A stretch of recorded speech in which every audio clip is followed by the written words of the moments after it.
What's up, guys? Welcome to Roensch Capital Charts. Today we're taking a look at the ever so popular S&P 500 ETF SPY, ticker symbol SPY, on a variety of time frames in anticipation of the next trading day, Tuesday, April 30th. All right, guys, so SPY here on Monday finished the trading day up $1.80 per share. It's plus 0.35% with a nice late day recovery after that big dump off that we did see. Now, first of all, guys, a few more macro things to be aware of as we head into tomorrow. Before the market opens, we have Coca-Cola earnings, McDonald's earnings, 3M earnings, and then a half hour after the market opens, we get the USCB consumer confidence read. The forecast for that is 104, and the previous number that we got was 104.7. And then after the bell, after the closing bell, we have Starbucks earnings, AMD earnings, and Amazon earnings. So just be aware of all that going on tomorrow. But listen, let's take a look here today at the broader market ETF SPY. Let's pull out all the bias that the market was willing to give us here, starting with a volume profile analysis here on the 5-minute chart. Okay, and then we'll move into the more psychological, self-fulfilling prophecy areas on the longer time frames. And we'll finish out with the directional bias out of the chain and the expected move. Okay. Now, again, listen, one more thing to be aware of. On Wednesday, of course, Wednesday is the jobs report and FOMC. So Wednesday is going to be a big day, just looking ahead to that.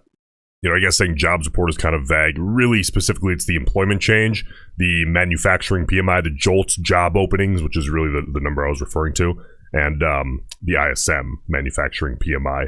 But we'll talk about that more in tomorrow's prep video.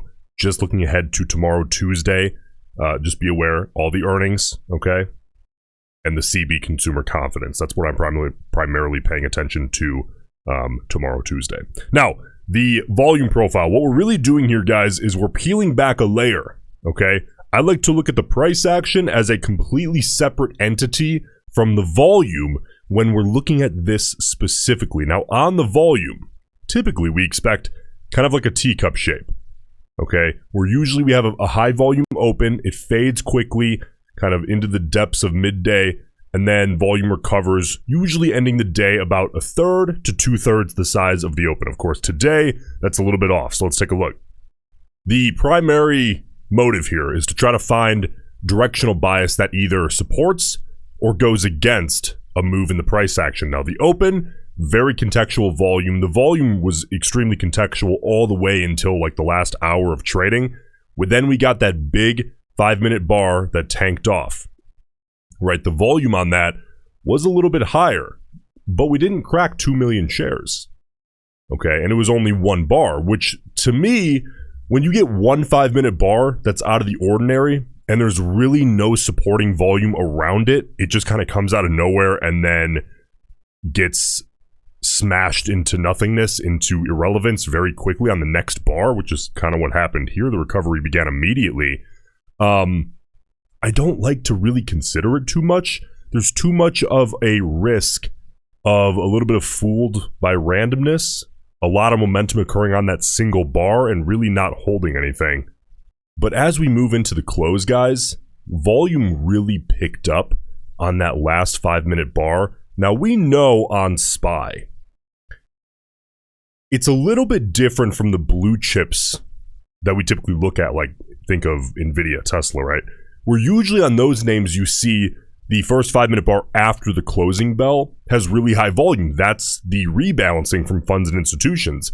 On SPY, it's really common that we see that on the last 5-minute bar before the closing bell. So there's a little bit of a shift when it comes to the ETF. However, the move to the downside compared to the recovery and upside move, the recovery move was slightly larger, but if we take a look at the actual total volume that contributed to the move, there's clearly more share volume, a bigger sample size over the course of all these candles, right, compared to just the one on the red bar. That adds up to a much larger sample size that contributed to an equal or greater move on the backside, on the recovery, compared to the original dump off.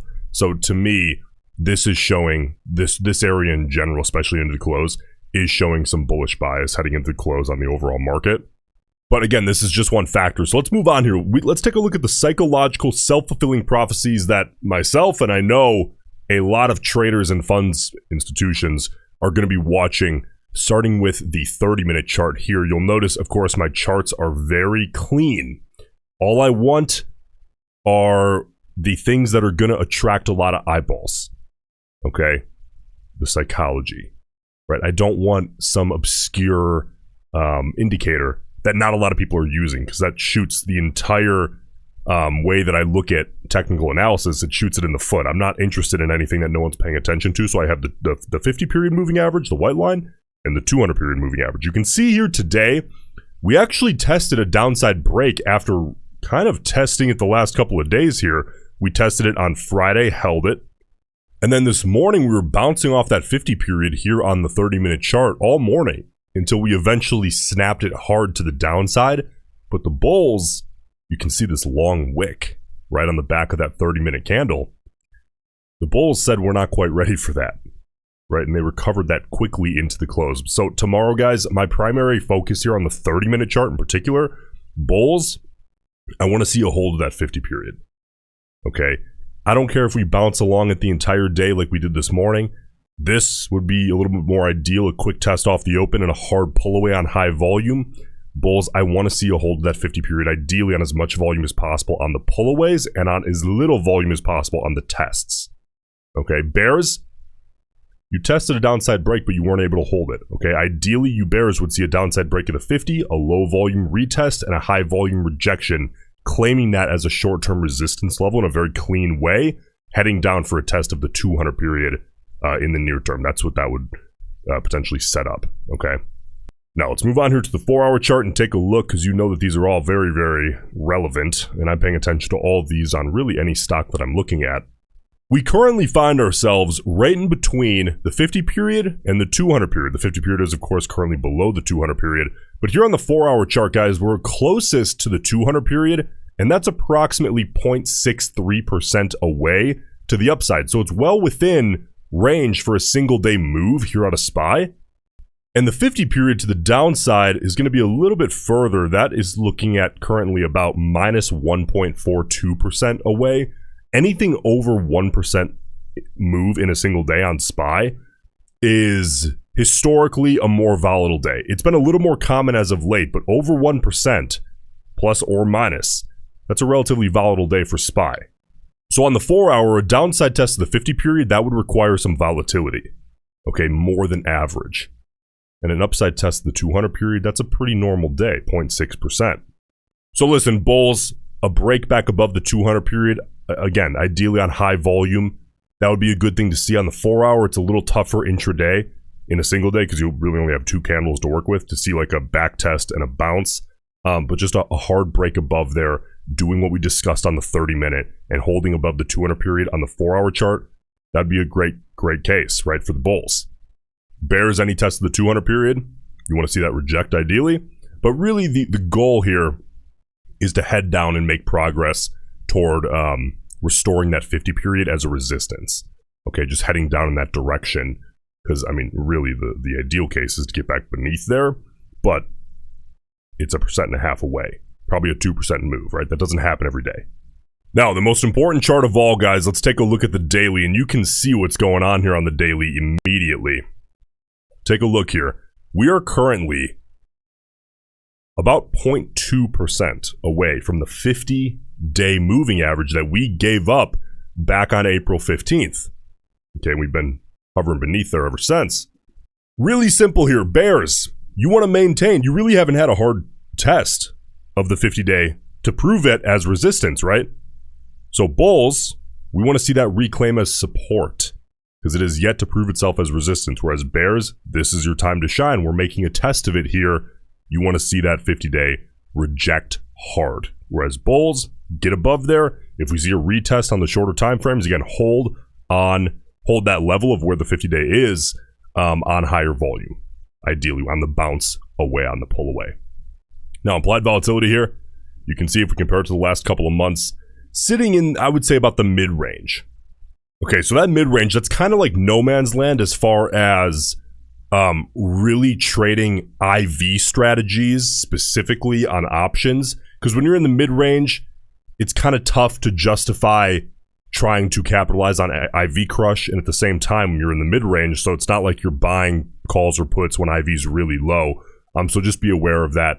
But at the same time, if you're holding contracts, it's something to be aware of, but you're not really in either extreme, which I suppose could be a good thing, depending on how you're positioned.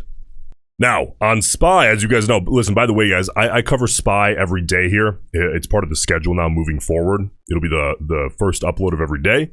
So, listen, if you're new here, I appreciate you subscribing to the channel. But on SPY, every day, we have a huge information advantage.